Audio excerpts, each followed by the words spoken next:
సార్వత్రిక ఎన్నికల్లో ఎన్డీఏ కూటమికే ప్రజలు మద్దతు తెలిపారని బీజేపీ అధికార ప్రతినిధి భానుప్రకాష్ అన్నారు. అయితే జగన్ ఈవీఎంలపై అనుమానాలు ఉన్నాయని చెప్పడం విడ్డూరంగా ఉందన్నారు. ఎన్నికల్లో ఫలితాలు వచ్చినా ఇన్ని రోజులకు జగన్ స్పందించడం హాస్యాస్పదంగా ఉంటుందన్న బీజేపీ అధికార ప్రతినిధి భానుప్రకాష్ రెడ్డితో మా ప్రతినిధి Kiran face to face. NDA కూటమికి అత్యంత మెజార్టీ ఇచ్చిన విషయం తెలిసింది. అయితే ఈ ఎన్డీఏ కూటమి గెలవడంతో పాటు ఒక్కసారిగా వైఎస్ జగన్మోహన్ రెడ్డి వాళ్ళకి పార్టీ కార్యక్రమాలకు సంబంధించి అందరూ మాట్లాడితే ఈవీఎంల్లో దీంట్లో కొంచెం తప్పులు జరిగినాయంటే కూడా అనుమానాలు వ్యక్తం చేస్తున్నారు. అయితే ఇదే అంశంపై మనతో మాట్లాడడానికి బీజేపీ అధికార ప్రతినిధి భానుప్రకాష్ రెడ్డి గారు మనతో పాటు ఉన్నారు. సార్ని అడిగి మరిన్ని విషయాలు తెలుసుకుందాం. సార్ చెప్పండి, ఇప్పటికీ ఎన్డీఏ కూటమికి ఆంధ్రప్రదేశ్లో స్పష్టమైన మెజార్టీ ఇవ్వడంతో తెలిసిందే. అయితే జగన్మోహన్ రెడ్డి వాళ్ళ కార్యకర్తలు కావచ్చు, వాళ్ళ పార్టీ నాయకులు గత 2 రోజుల క్రితం మాట్లాడుతూ కూడా ఈవీఎంల మీద కొంచెం అనుమానం ఉన్నాయని చెప్పి కూడా చెప్పడం, దీన్ని ఏ విధంగా చూడొచ్చు అంటారు? నువ్వు 2019లో గెలిచావు కదా జగన్మోహన్ రెడ్డి గారు, ఆ రోజు ఏం లేదు అనుమానాలు నీకు.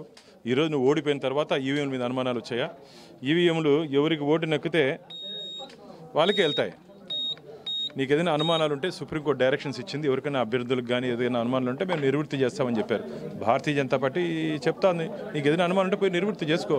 నీ ఓటమికి నువ్వే కారణం. నీ ఓటమికి నీ పనితీరు, నీ వ్యవహరించిన వ్యవహారం ఈరోజు కారణం. ప్రజల ఇష్టాలు కష్టాలు ఏ రోజు తెలుసుకోకుండా తాడిపల్లి ప్యాలెస్లో నీ గుర్తైనట్టు ఫ్యాన్ కూడా వేసుకోకుండా ఏసీలు వేసుకొని కూర్చున్న ముఖ్యమంత్రి నువ్వు, పరదాలు చాటన నడిచినట్టు ముఖ్యమంత్రి నువ్వు, గాలిలో తిరిగే ముఖ్యమంత్రి మాకు వద్దు అని చెప్పి ఆంధ్రప్రదేశ్ ప్రజలు తీర్పు ఇవ్వడం జరిగింది. ఎన్డీఏ కూటమికి అనుకూలంగా భారతీయ జనతా పార్టీ, టీడీపీ, జనసేనను అఖండ మెజార్టీతో గెలిపించారు. సో ప్రతిపక్ష హోదా కూడా ఆంధ్రప్రదేశ్ ప్రజలు నీకు ఇవ్వలేదంటే నీ 5 సంవత్సరాల కాలంలో ప్రజల్ని గాలికి వదిలేసి గాలికి తిరిగిన ముఖ్యమంత్రి అని చెప్పి ఆంధ్రప్రదేశ్ ప్రజలు భావిస్తున్నారు. కేవలం సంక్షేమ పథకాలతో నేను గెలుస్తానని చెప్పి ఓటు బ్యాంకు పాలిటిక్స్ ఆడింది నువ్వు. ఏ రోజు ఆంధ్రప్రదేశ్ని అభివృద్ధి ప్రదేశ్గా మార్చాలని చెప్పి ఒక ఆలోచనతో పోయింది కాదు. నువ్వు ఆంధ్రప్రదేశ్ అప్పుల ప్రదేశ్గా చేర్చావు.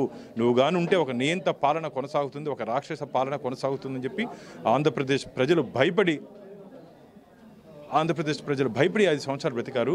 ఓటైన ఆయుధంతో నిన్ను ఇంటికి పంపించారు. మీరు అన్నట్లుగా 2019లో కూడా అప్పుడున్నప్పుడు టీడీపీ ప్రభుత్వానికి 23 సీట్లు రావడం జరిగింది.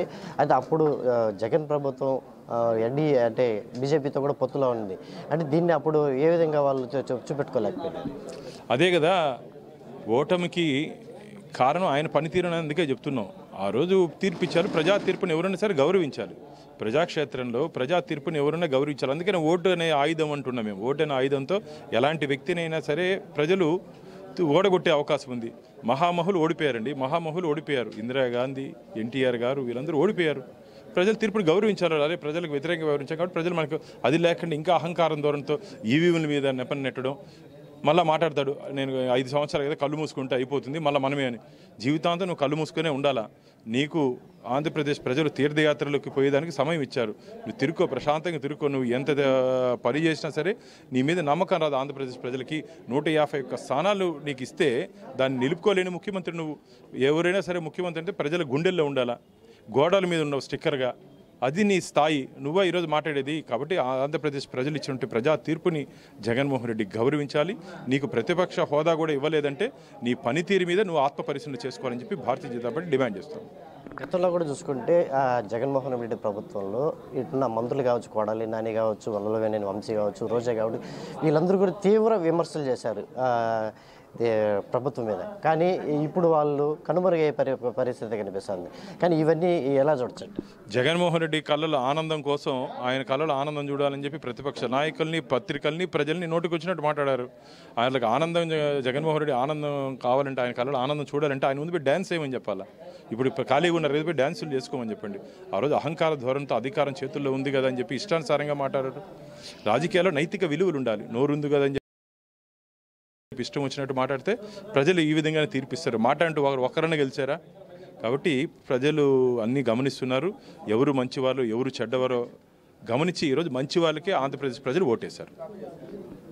ఇది మొత్తం మీద చూసుకుంటే మొన్న జగన్మోహన్ రెడ్డి అదేవిధంగా వాళ్ళ పార్టీ నాయకులు ఈవీఎంల మీద మాట్లాడుతూ కొంచెం కొన్ని అనుమానాలు ఉన్నాయనేసి కూడా చెప్పడం జరిగింది. అయితే ఇవన్నిటికీ గతంలో కూడా 2019లో జగన్ ప్రభుత్వానికి కలిపి ఏదైతే 150 స్థానాలు ఇచ్చినారో అప్పుడు కూడా ఇటువంటి అనుమానాలు వ్యక్తం చేస్తుండాలి అనేసి కూడా చెప్తున్నారు. ఏదేమైనప్పటికీ ప్రజలు ఏదైతే తీర్పుని ఇస్తారో దాన్ని శిరసా వహించాల్సిన అవసరం ఎవరిపైనైనా ఉంటుందని చెప్పేసి కూడా బీజేపీ అధికార ప్రతినిధి భాను ప్రకాష్ రెడ్డి చెప్పే పరిస్థితి అయితే కనిపిస్తుంది. కెమెరా పర్సన్ రాజేష్తో కిరణ్ తిరుపతి నుంచి.